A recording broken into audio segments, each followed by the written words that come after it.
सजल छे, सबके मन आनंद भरल छे।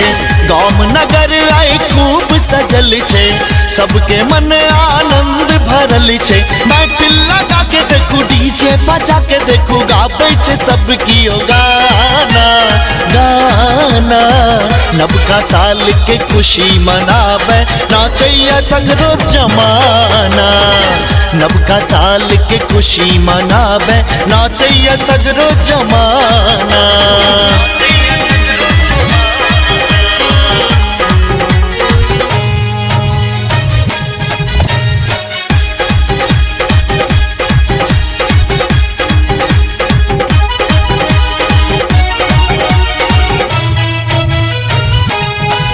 कियो सुतले एखन कियो भोरे उठल, कियो बाबा कुशेश्वर के पूजा चलल। कियो सुतले एखन कियो भोरे उठल, कियो बाबा कुशेश्वर के पूजा चलल।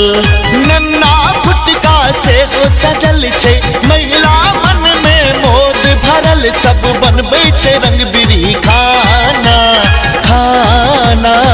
नबका सालक खुशी मनावे, नाचै छे सगरो जमाना। नबका सालक खुशी मनावे, नाचै छे सगरो जमाना।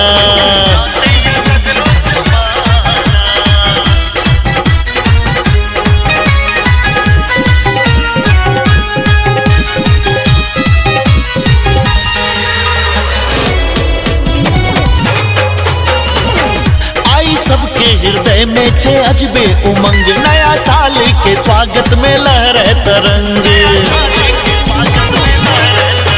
आई सबके हृदय में छे अजबे उमंग, नया साल के स्वागत में लहरे तरंग।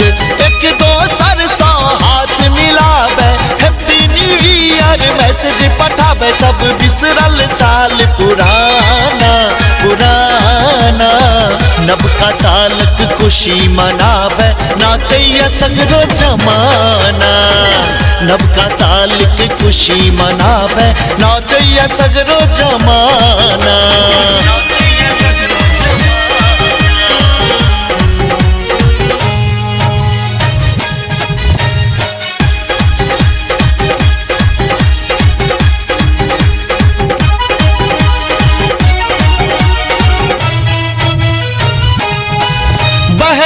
नहु शीतल सुगंधित बसात, गाछ झूमैया पैब नभ हरियर सनपात।